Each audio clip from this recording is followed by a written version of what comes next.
오늘 하나님께서 우리에게 주시는 말씀 함께 읽겠습니다. 로마서 12장 1절과 2절 말씀인데요. 두 절이기 때문에 자막을 보며 한 목소리로 합독하겠습니다. 함께 읽겠습니다. 시작. 그러므로 형제들아, 내가 하나님의 모든 자비하심으로 너희를 권하노니 너희 몸을 하나님이 기뻐하시는 거룩한 산 제물로 드리라. 이는 너희가 드릴 영적 예배니라. 너희는 이 세대를 본받지 말고 오직 마음을 새롭게 함으로 변화를 받아 하나님의 선하시고 기뻐하시고 온전하신 뜻이 무엇인지 분별하도록 하라. 아멘. 한동안 인기를 끌었던 TV 드라마 시리즈 중에 슬기로운 시리즈가 있죠. 슬기로운 의사생활, 슬기로운 감방생활, 의사생활 시즌 3를 기다리고 계신 분도 계실 텐데, 바쁜 의사 선생님들, 그리고 갇혀있는 각박한 감옥 안의 죄수들, 이 사람들이 형식적으로 그 삶을 살아내고 견디는 게 아니라 그 사람 안에서도 슬기롭고 더 따뜻하게 살아가는 삶의 이야기를 보여주는 그런 내용의 드라마였습니다. 합리적이고 효율적인 것을 추구하며 보여주는 것만을 좋아하는 세상에게 생각거리를 던져주었던 드라마가 아닌가라는 생각을 해보았습니다. 여러분, 우리는 합리적인 판단, 합리적인 선택을 강요하는 세상을 살아갑니다. 합리적이라는 말은 이론이나 이치 합당하다는 단어인데요, 논리적이다, 이성적이다, 이렇게 표현하기도 합니다. 합리적인 삶을 살고 계십니까? 합리적이어야 똑똑하다라는 말도 듣는 세상이죠. 그런데 세상이 좋아하는 이 합리적 선택이라는 이 선택은 경제성을 따지는 경우들이 많더라고요. 얻어지는 이익이나 만족 대비 비용이 적어야 합니다. 그래서 내가 조금 더 만족해야 되고 내게 수익이 조금 더 남는 선택을 하면 합리적인 선택을 했다라고 스스로 생각하죠. 돈만으로 살 수 없는 세상인 것을 알면서도 합리적이라고 말하는 판단의 기준에는 눈에 보이고 계산되어지는 이 가치가 매우 중요한 비중을 차지합니다. 그리스도인인데 우리도 두 가지 잣대를 가지고 살아갑니다. 하나는 눈에 보이는 잣대이고요, 하나는 마음속이나 삶 속에 감추어진 잣대입니다. 어떤 잣대가 보이고 어떤 잣대가 안 보이는지는 잘 모르겠습니다. 이 이중 잣대가 우리 모두에게 있어요. 지난주에 말씀드렸던 프리츠 리더나워라는 분은 이런 예를 듭니다. 기독교가 아니고 교회예요. 그러니까 교회가 종교화된 걸 말하는 겁니다. 교회교라고 부르는 게임을 배우기는 어렵지 않다. 특정 행동을 하지 않거나 아니면 하더라도 걸리지 않는 방법을 배우면 된다. 열심이다 혹은 신실하다라는 말을 들을 정도로만 교회에 나오는 법을 배우면 된다. 그 모습은 꽤나 경건한 것처럼 보일 수 있지만 그러는 동안 우리의 생각은 통제불능으로 날뛰고 물질주의와 탐욕, 증오, 질투 등으로 가득 찬다라고 말합니다. 합리적인 이중잣대에 여기도 대보고 나도 대보다 보니까 슬기롭고 지혜로운 본질의 가치를 놓치게 되는 모습입니다. 신앙인이 지혜롭지 못하고 합리적이기만 해서 종교인이 될 때 빠지는 함정입니다. 오늘 본문은 로마서를 크게 두 부분으로 나눌 때 이 분수정이 되는 부분인데요, 1장부터 10장까지는 구원의 교리에 대해서 말했습니다. 무엇을 믿을지, 왜 믿어야 하는지, 어떻게 그리스도를 알고 구원받는지, 구원이 주는 자유는 무엇인지, 하나님은 구원에 대해 어떤 계획을 가지고 계신지, 이 교리들을, 복음의 내용들을 쭉 기록해 놓았습니다. 그리고 12장부터는 복음의 생활을 기록합니다. 어떻게 그리스도를 섬길 수 있는지, 어떻게 하나님의 뜻을 깨달아 그 뜻대로 살 수 있는지, 하나님은 그 삶에 어떤 도우심을 주는지, 복음의 생활이 시작되는 본문이 오늘 본문입니다. 마치 높은 산을 오르기 전에 짐을 가득 지고 베이스 캠프까지 가서 텐트를 쳐놓고 이제 정상을 오르기 전에 베이스 캠프를 출발하는 그 등산객들에게, 자, 정상을 오르기 위해서는 이런 행동 지침, 이 방법을 꼭 기억해야 합니다라고 마지막 행동 지침을 전달하듯이 바울은 우리에게 이 로마서 12장 1절과 2절의 말씀으로 우리의 삶의 방향을 정돈해 주고 있습니다. 어떻게 예배드려야 하는지, 그리고 무슨 준비를 해야 하는지. 그런데 여러분, 오늘 설교 제목이 뭡니까? 합리적인 예배자입니다. 이 부정적이죠. 약간 뉘앙스가 부정적이어서 이거 본문으로 삼을까, 제목으로 삼을까 말까 고민을 좀 했었는데, 세상의 기준에서 합리적인 것이 아니고요, 말씀을 끝까지 묵상하고 나면 우리의 예배가 하나님 기준에, 하나님 보시기에 합리적인 예배로 준비되어지고 우리가 하나님 앞에서 합당한 예배자로 사는 은혜를 발견하게 되기를 소망합니다. 오늘 본문 1절을 읽고 말씀을 같이 나누겠습니다. 1절입니다. 시작. 그러므로 형제들아 내가 하나님의 모든 자비하심으로 너희를 권하노니 너희 몸을 하나님이 기뻐하시는 거룩한 산제물로 드리라. 이는 너희가 드릴 영적 예배니라. 팀 켈러 목사님이 이 본문을 강의하면서 먼저 우리 안에 신앙의 내적 동기를 점검해야 합니다라는 말을 이어갑니다. 첫 번째 동기는 어디에서 나오냐면 오늘 본문의 그러므로입니다. 1장부터 11장까지의 내용을 요약해서 다 받아주는 이 접속사가 그러므로이죠. 1장부터 10장까지 이야기했던 복음입니다. 복음은 그리스도의 은혜로 말미암아 오직 믿음으로 의롭다함을 받았다고 이야기하죠. 이 신앙의 첫 번째 동기가 그리스도의 은혜이고 오직 믿음입니다. 그러므로 복음을 들었으므로, 이 은혜와 믿음의 복음을 들었으므로 이제 생활이 이렇게 되어야 합니다라는 선포죠. 제가 어렸을 때 다녔던, 청년 때 다녔던 교회의 가장 기초적인, 우리는 1:1 제자 양육인데 그 교회는 복음 생활이라는 프로그램이 있었습니다. 그래서 저와 아내가 같이 앉아서 몇 달을 복음 생활 수업을 들었던 기억이 있습니다. 여러분, 복음과 생활은 분리되지 않습니다. 인생의 복음이 선포되었으면 이제 복음에 합당한 삶을 살아야 합니다. 복음적인 삶이죠. 두 번째 동기는 뭐냐면 하나님의 모든 자비하심으로입니다. 맥락은 비슷해 보이지만 하나님이 우리를 사랑하신다는 사실이 우리가 그리스도인으로 살아갈 충분한 이유가 되어야 합니다라는 선포이죠. 바울은 우리에게 하나님의 모든 자비하심으로 권면합니다. 거룩하지 못한 인생들에게 하나님의 거룩이 임재할 수 있도록 예수께서 친히 십자가를 지시고 우리를 위해 죽으시고 하나님과 다시 화목할 수 있는 길을 열어주신 놀라운 십자가의 사랑으로, 그 자비하심으로 우리를 권면하는 겁니다. 기억하십시오.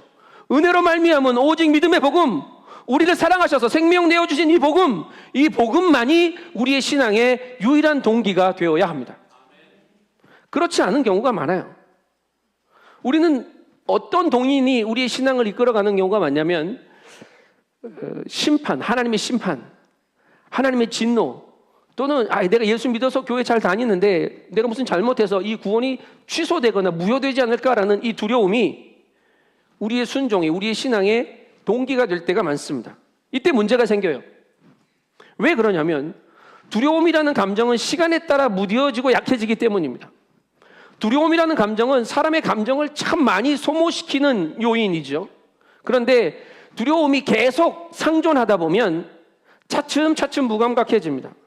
결국 두려움이 주는 압력이 크니까 내 삶에 무슨 일이 생기든지 별로 신경을 안 써요. 그래서 두려움에 근거한 종교는 오래가지 못합니다. 두 번째로는 두려워서 하는 순종, 두려움 때문에 이끌려가는 신앙은 회개에 대해서 심각한 문제를 가지고 옵니다. 두려워서 순종하는 사람은 대부분 마음속에 경계선을 가지고 있어요. 선을 그어놓고요, 이 선을 넘어가면 큰일 나, 이 선 넘으면 안 돼, 이런 생각들을 가지고 살죠. 선을 넘으면 벌 받는다는 두려움입니다. 그런데 문제는 그 경계선이 어딘지 내가 모른다는 거죠. 내가 나름대로 선을 그어놨는데 이 선은 자꾸 바뀌어요. 하나님이 그어놓으신 선이 없으니까 선이 자꾸 흔들리는 겁니다. 회개를 하는데 더 이상 회개가 기분 좋은 경험이 아니에요. 내가 선을 넘었거든요. 벌 받을지도 모른다는 두려움이 나로 하여금 죄를 인정하지 않게 하니까 회개 안 하는 겁니다. 내가 회개 안 하니까 나를 합리화시키느라고 타인이 선을 넘었다고 타인을 정죄하거나 비난하기에 바쁜 사람이 되어버리는 거예요.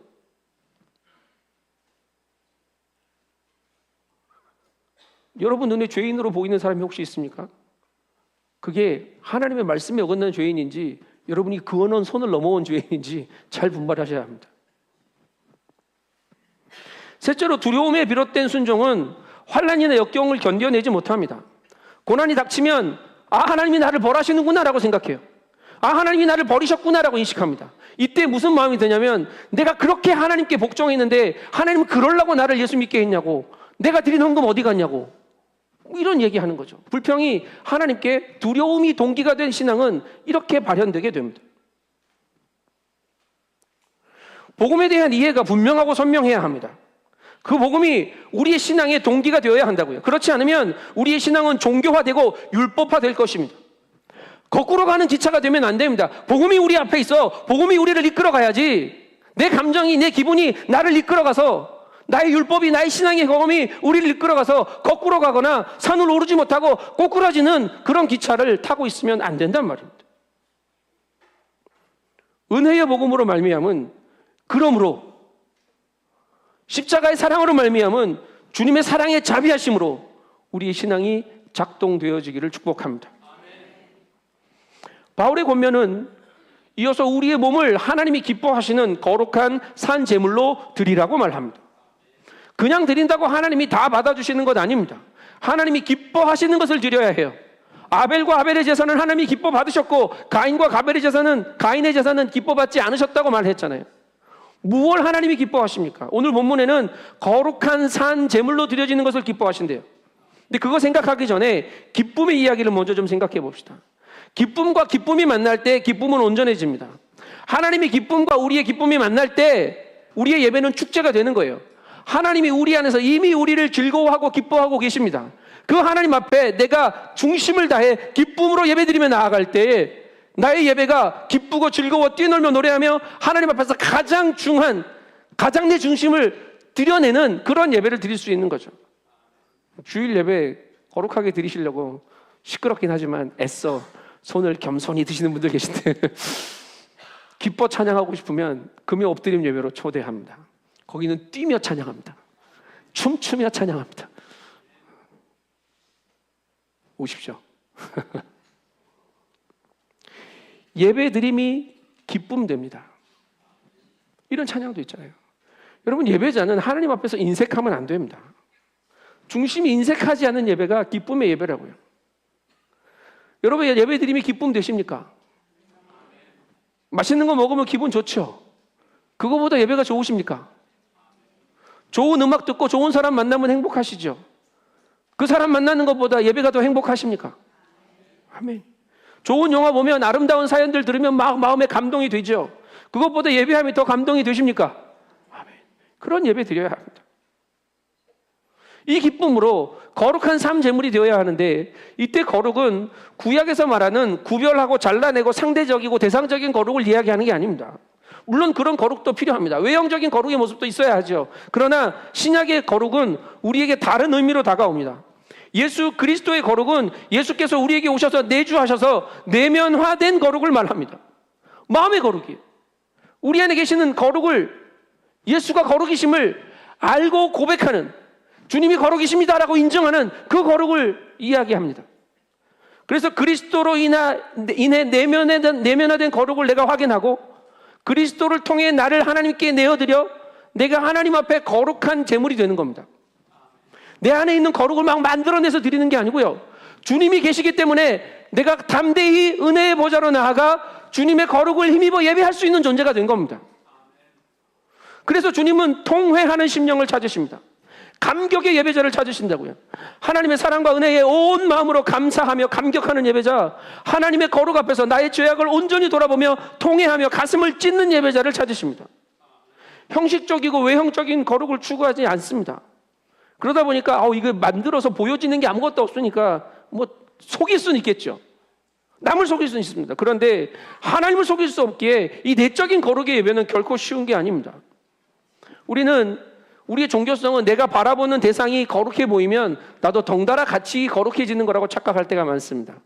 그래서 성당이나 교회의 첨탑이 높아진 이유도, 교회가 점점 화려해지고 멋있어지는 이유도 거기 있습니다. 그렇게 거룩해 보이는 건물 안에서 내가 예배하면 내가 거룩해지는 거라고 착각하는 거거든요. 여러분이 드리는 예배의 분위기가 거룩하고 은혜가 넘친다고 내가 거룩해진다고 착각하지 마십시오. 거룩은 대리만족이 없습니다.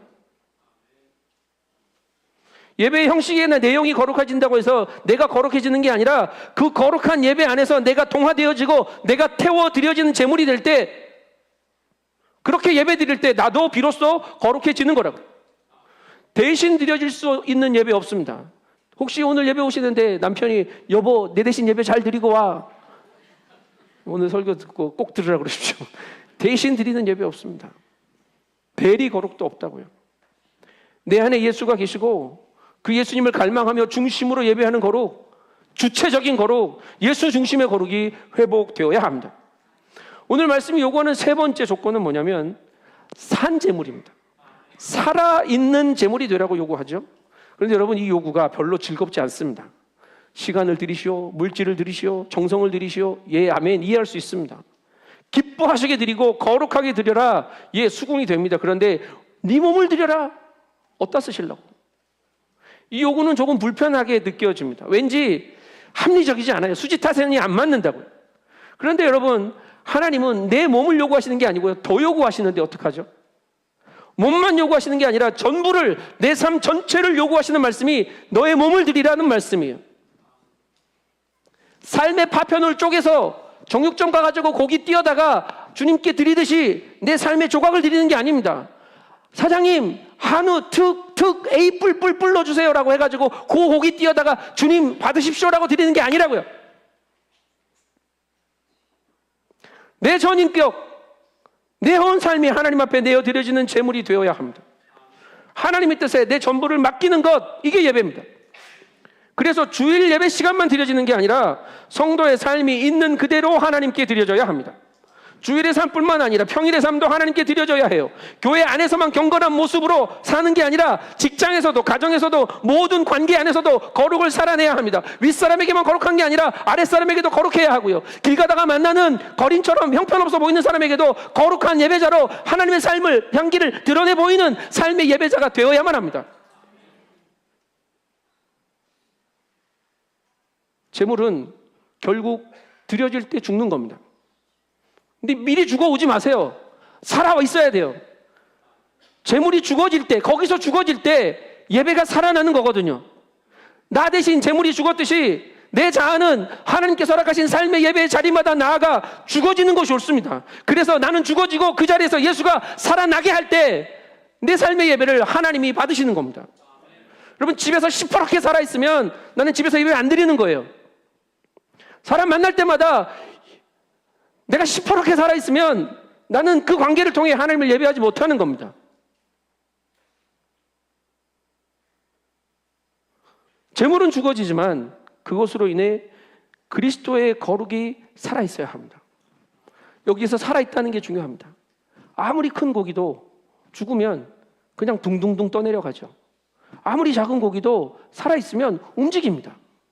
물론 큰 파도가 치고 바람이 불면 여기저기 휩쓸려 가겠지만 시간 지나면 정신 차리고 갈 곳으로 간단 말입니다. 살아있어야 합니다.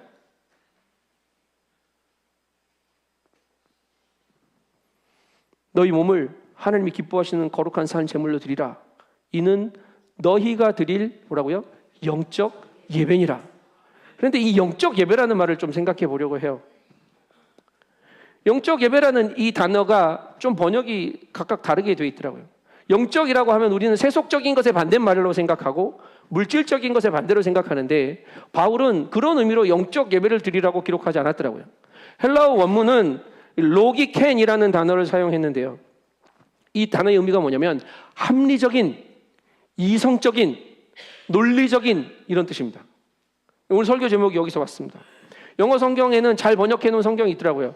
리저너블, 이유가 있는 예배를 드리는 거다라는 거죠. 세상이 말하는 합리적이라는 개념이 아닙니다. 하나님 차원에서 합리적인 예배가 드려져야 합니다. 하나님 모시기에 합당한이라는 표현이 맞겠죠. 그래서 새 번역 성경에는 이것이 너희가 드릴 합당한 예배니라 이렇게 번역했더라고요. 그런데 좀 노골적으로 갑시다. 합리적인. 하나님이 우리에게 행하신 일을 생각한다면 하나님께 전부를 바치는 게 합리적인 겁니다. 하나님 입장에서는 그러지 않겠습니까? 하나님의 은혜와 사랑 앞에서 우리의 삶을 거룩한 산 제물로 바치는 반응이 합리적인 예배의 모습입니다. 하나님은 그렇게 우리를 사랑하셨거든요.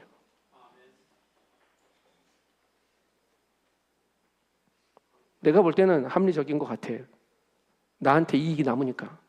그런데 여러분, 내게 이익이 남는, 내가 만족하는 예배를 하나님 입장에서 만족 못하시면 어떡하시겠습니까?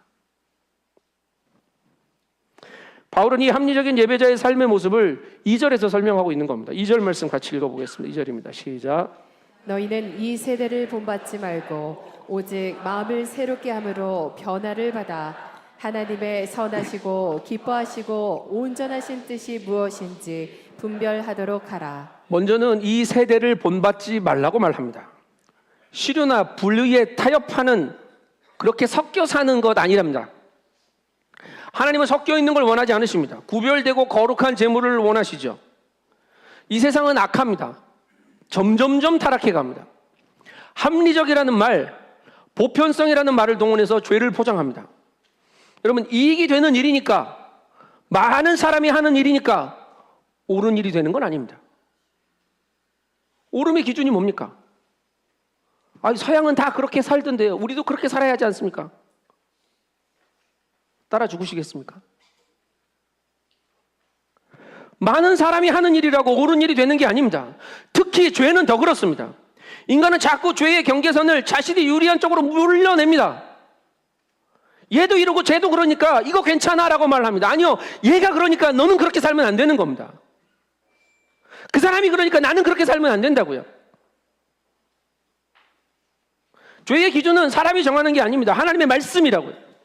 하나님의 말씀에서 벗어나면 죄입니다. 하나님을 멀어지면 그게 죄라고요. 그래서 세상을 따라가지 말고 주님을 따라가야 합니다. 세상 것들 사랑하면 망합니다. 세상에 있는 것들을 사랑하면 아버지의 사랑이 그 안에 있지 아니하니라 라고 요한 사도가 말했습니다. 세상에 있는 것 사랑하다 보면 육신의 정욕, 안목의 정욕, 이생의 자랑 쫓고 드러내게 돼 있어요. 그것들 쫓다 보면 진리 모르게 하게 되고요. 죄 가운데 죽어가는 거예요. 육신의 정욕 쫓는 것, 이생의 안목의 정욕 쫓는 거 멋있어 보이죠? 화려해 보이죠? 그런데 조심해야 해요. 먹음직하고 보암직한 것, 그거 다 선악과입니다. 하나님은 보암직하고 먹음직한 것들로 우리를 유혹하시는 분이 아니세요. 그냥 우리가 좋아서 따먹는 거죠. 유혹받아 사망으로 이끌려가고 그렇게 끝나는 경우가 대부분이에요. 그래서 우리는 정해야 합니다. 세상 따라갈 건지 말씀 따라갈 건지. 자꾸 말씀을 비틀면 안 됩니다. 두 번째는 변화를 받으라고 말하죠. 이 겉만 변하는 게 아닙니다. 우리의 마음이 변하는 거예요. 마음을 새롭게 함으로 변화를 받아 속 사람이 새롭게 되는 겁니다. 그런데 우리는 마음을 새롭게 하지 않고요, 자꾸 겉만 새롭게 하거나 이 입만 새로워질 때가 많습니다. 옷만 갈아입어서 되는 일이 아니에요. 옷 갈아입는다고 신분이 바뀌지 않습니다. 새로운 피조물이 되어야 합니다. 죽어야 다시 사는데 죽지도 않아요. 내려놓아야 새로운 것을 받을 수 있는데 내려놓지도 않아요. 그러면 새로워질 수 있는 방법이 없습니다.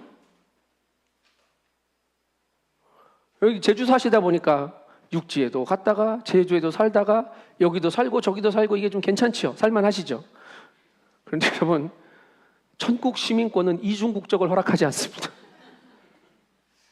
어떡하실래요? 국적을 빨리 선택하세요. 드림교인 되란 말 아니고요. 예. 거듭나야 합니다. 하나님이 은혜로 주신 예수의 생명과 주님이 선물로 보내신 그 보혜사 성령으로 인해 변화받아야 합니다. 예수를 영접하고 제사함 받아 거듭나야 한다는 말이에요. 옛 자를 버리고 새 생명으로 살아야 합니다.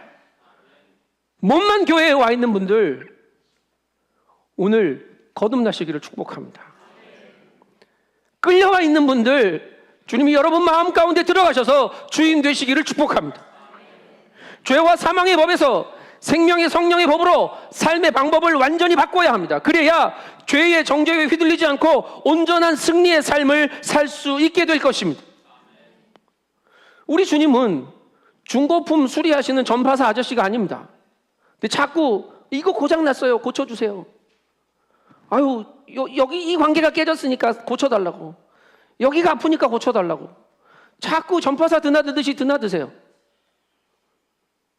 어제는 머리, 오늘은 귀, 내일은 허리, 다리.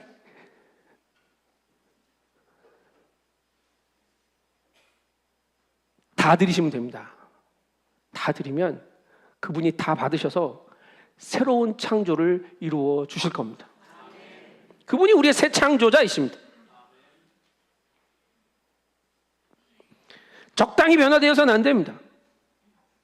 우리를 변화시키신 주체가 하나님이심을 인정하고 그분께 다 내어 맡기는 일, 우리가 해야 할 일은 하나님의 뜻을 분별하고 주님을 향하고 거룩을 향해서 나의 모든 시간과 나의 모든 삶이 그분께 드려지게 하는 일, 이겁니다.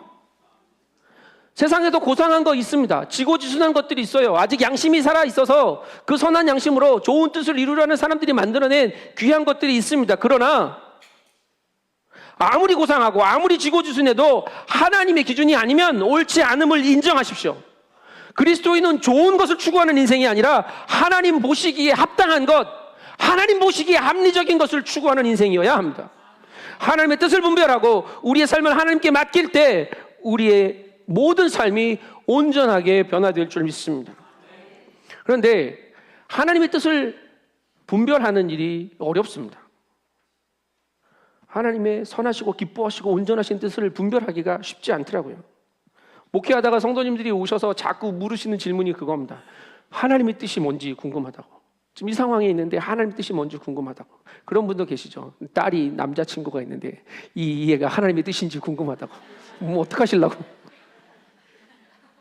나도 마음에 안 드는 애 오면 야 얘는 하나님의 뜻이 아니다 막 이러고 싶을 것 같아요. 근데 기준을 잘 정하세요. 어떻게 하나님의 뜻을 분별할 수 있겠습니까? 많은 이야기들이 있는데 이런 기준을 한번 같이 생각해 봅시다. 하나님은 성경 말씀을 통해 당신의 뜻을 우리에게 가르쳐 주십니다. 하나님의 마음이 담겨 있는 게 이 말씀이거든요. 근데 이거 하지 마십시오. 이렇게 펴놓고 우와 이거 하지 마십시오. 이건 아니고 그거 말고 매일 하나님 말씀 붙들고 그 말씀 앞에 엎드릴 때 주님의 음성이 들리는, 그 말씀이 내 심령 깊이 박히는 이런 역사를 살아내는 거죠. 그러면 성령께서 우리 안에서 내적 증언을 하십니다. 말씀을 가지고. 두 번째 방법이 성령의 내적 증언이에요.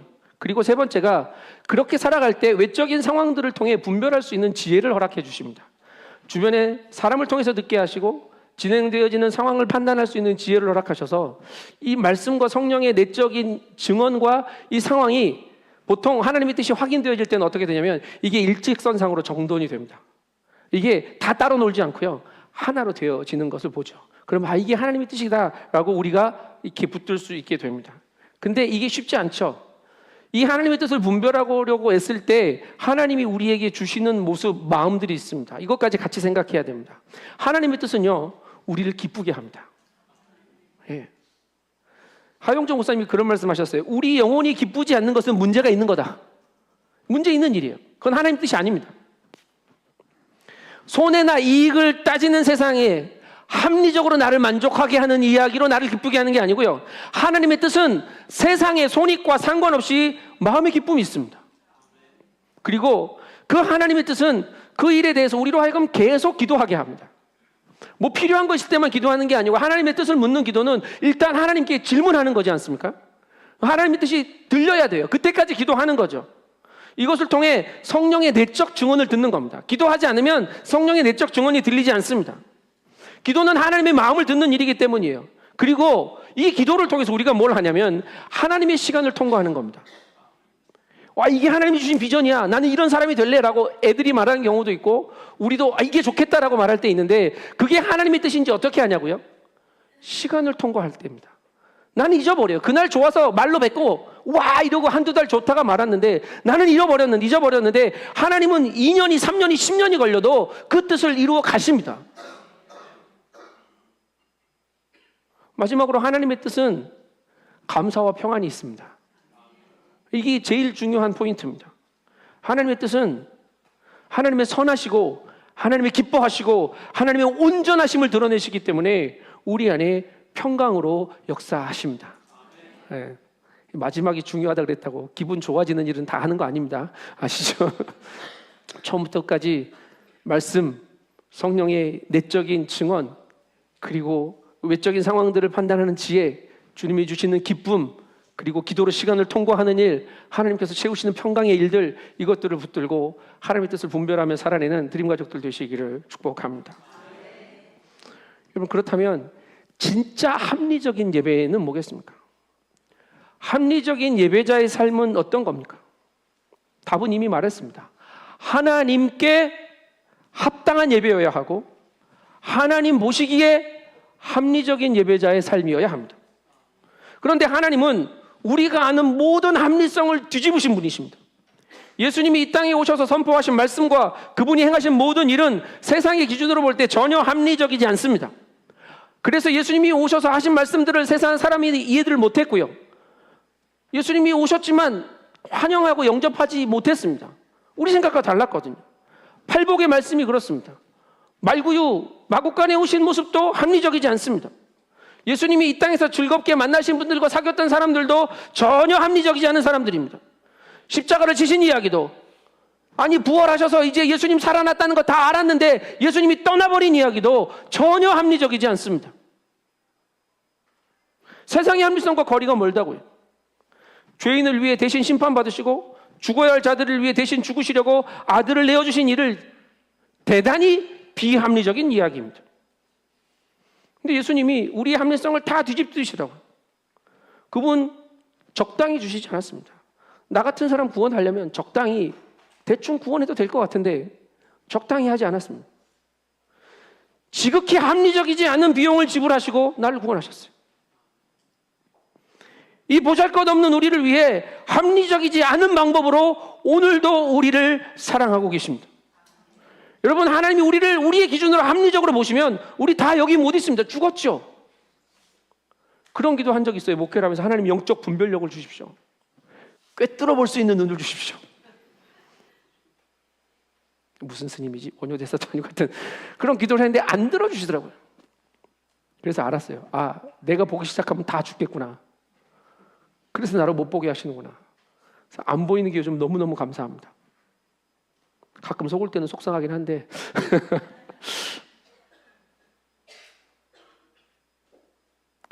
예배는 하나님과 우리와의 관계입니다. 그리고 그 사이에서 일어나는 하나님과 우리 사이의 연합이죠. 자, 지극히 합리적이지 않은 방법으로 우리와 함께 하시는 그분을 만나는 일이 예배입니다. 그래서 세상의 합리성으로 그분을 만나려 하면 하나님과의 연합은 불가능합니다. 세상의 합리적인 방법을 버리고 하나님께 합당한 방법, 하나님이 보시기에 합리적인 방법을 선택해야만 합니다. 하나님이 선택한 그 방법으로 우리가 하나님을 사랑해야 합니다. 예수 믿는 일에 효율적인 건 없습니다. 예수 믿는 일은 합리적인 것도 아닙니다. 세상이 우리에게 준 이 합리성이라는 계산기 내려놓고 오직 하나님께 합당한 방법으로 예배하고 주님께 합한 예배자로 살아가시기를 축복합니다. 하나님의 마음에 합한 예배자로 세상을 향해 나아가는 우리, 여러분, 이 교회가 베이스 캠프입니다. 이제 정상으로 오르기 위해, 산으로 오르기 위해 길을 떠날 때 하나님이 우리에게 이 말씀을 주신 겁니다. 그러므로 형제들아, 내가 하나님의 모든 자비하심으로 너희를 권하노니 너희 몸을 하나님이 기뻐하시는 거룩한 산 제물로 드리라. 이는 너희가 드릴 영적 예배니라. 너희는 이 세대를 본받지 말고 오직 마음을 새롭게 함으로 변화를 받아 하나님의 선하시고 온전하시고 기뻐하신 뜻이 무엇인지 분별하도록 하라. 숙제입니다. 외워오십시오. 외워오십시오. 매일 예배드리고 이 베이스 캠프를 떠날 때 이 말씀의 이 방향을 붙들고 삶의 예배자로 삶을 시작하겠다는 결단으로 출발해야 합니다. 숙제 검사 안 할 거라고 생각하시는데 또 숙제 검사 할 거라고 다음 주에 영상으로 예배드리지 마시고 여러분, 전 이 말씀을 고등학교 1학년 때 배웠습니다. 할렐루야. 신앙이 좋은 게 아니고요, 제가 타는 버스, 학교에서 집에 오는 내리는 정거장이 오면 그러므로 형제들아, 내가 하나님의 모든 자비하심으로 이렇게 하고 무엇인지 분별하도록 하라. 이번 정류장은 강북구청입니다. 다음 내리실 정류장은 수유역입니다. 이 6번, 6-1번 영식역의 버스 사장이 복 받으실 거예요. 제가 이 말씀을 외우고 싶지 않았는데 학교 갔다가 자다가 이 말씀 듣고 깨는 거예요. 그러니까 이게 안 외워질 수가 없어요. 그리고 제가 이 버스를 타고 고등학교를 다녔고 이 버스를 타고 또 대학을 다녔습니다. 대학은 좀 멀리 다녔는데 한 대여섯 정거장마다 말씀이 나와요. 다른 말씀은 안 외워지는데 이 말씀은 꼭 외웠습니다. 그래서 내가 예배로 드려줘야 하는구나. 하나님이 기뻐하시는 게 뭔지 분별해야 하는구나. 이게 머릿속에 막 있었던 것 같아요. 오래 걸리긴 했지만 삶의 예배자로 살아가려고 애쓰고 있습니다. 왜 이 이야기 하시는 거 아십니까? 외우시라고요.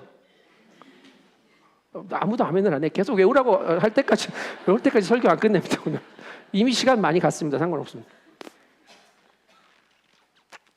사랑하는 드림 가족 여러분,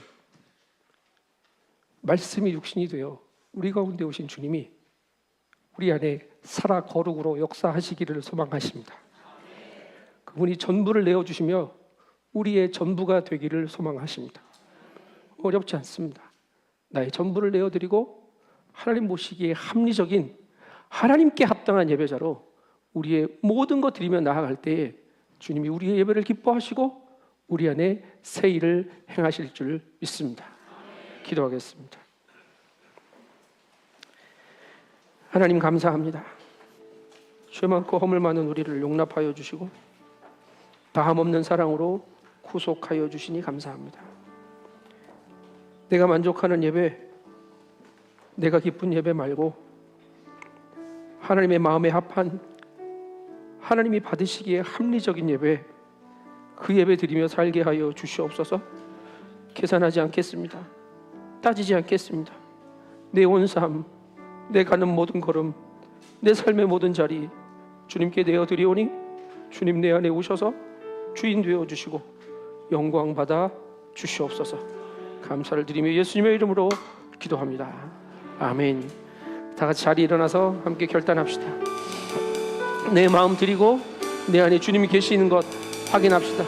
그리고 내 온 삶이 주님이 기뻐하는 예배되고 그 예배 자리 삶 살아갈 때 내 온 삶의 자리가 하나님께서 받으시기에 합당한 삶이 될 수 있도록 하나님 나를 받아주십시오. 함께 고백하며 찬양하겠습니다. 나의 마음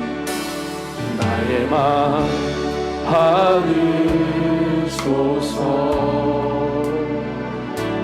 오셔서 주님의 처소 삼으소서.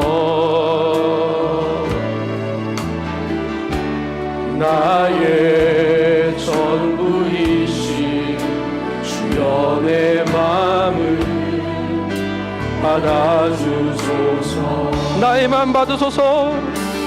나의 마음 받으소서. 오셔서 주님의 처소 삼으소서. 나의 전부이신 주여 내 마음을 받아주소서. 오 나의 마음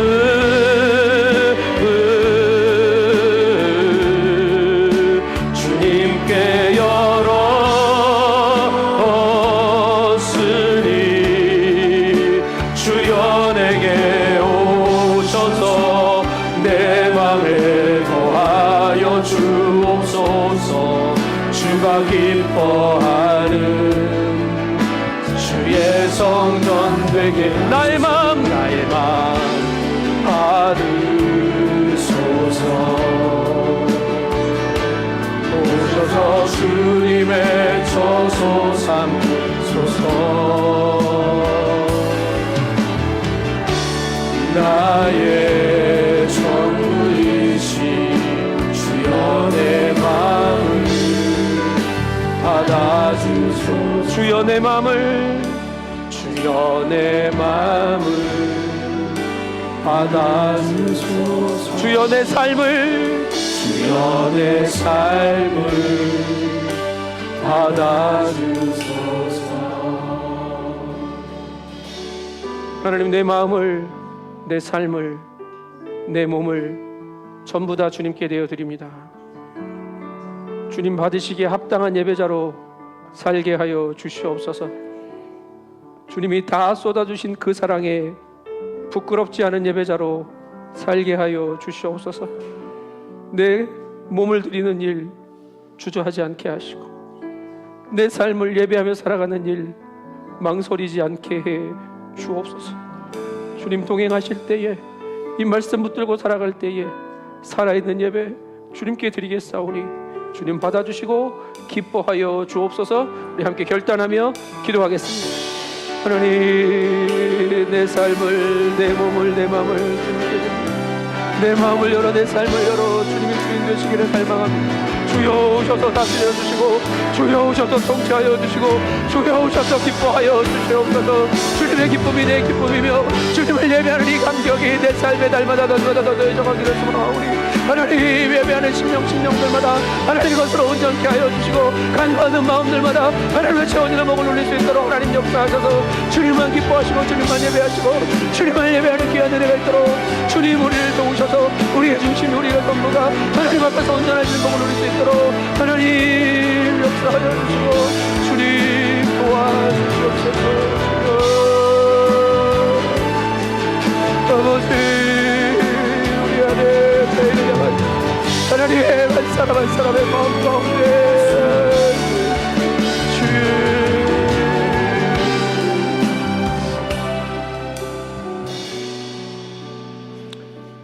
하나님 내 마음을 내 삶을 내 몸을 주님께 드립니다. 거룩한 산 제물로 드리오니 주님 모시기에 합당한 예배자로 살게 하여 주시옵소서. 나의 유익 나의 만족 다 내려놓고 나를 살리시는 주님께 내 모든 것을 드렸사오니 주님만이 말씀하시는 삶 되게 하시고 주님만이 다스리시는 삶이 되도록 인도하여 주시옵소서. 우리가 주님의 것임을 고백하며 귀한 예물 구별하여 주님께 드립니다. 쓰여지는 자리마다 아버지의 영광만 나타나게 하시고 죽어가는 영혼들이 주님께 돌아와 다시 사는 기적을 보게 하여 주시옵소서. 주님 육신의 질병으로 마음의 아픔으로 또 가족들의 어려움으로 하나님께 눈물을 흘려 기도하는 가정들을 기억하여 주시고 찾아가셔서 고쳐주시고 온전케 하시며 새롭게 하여 주시옵소서.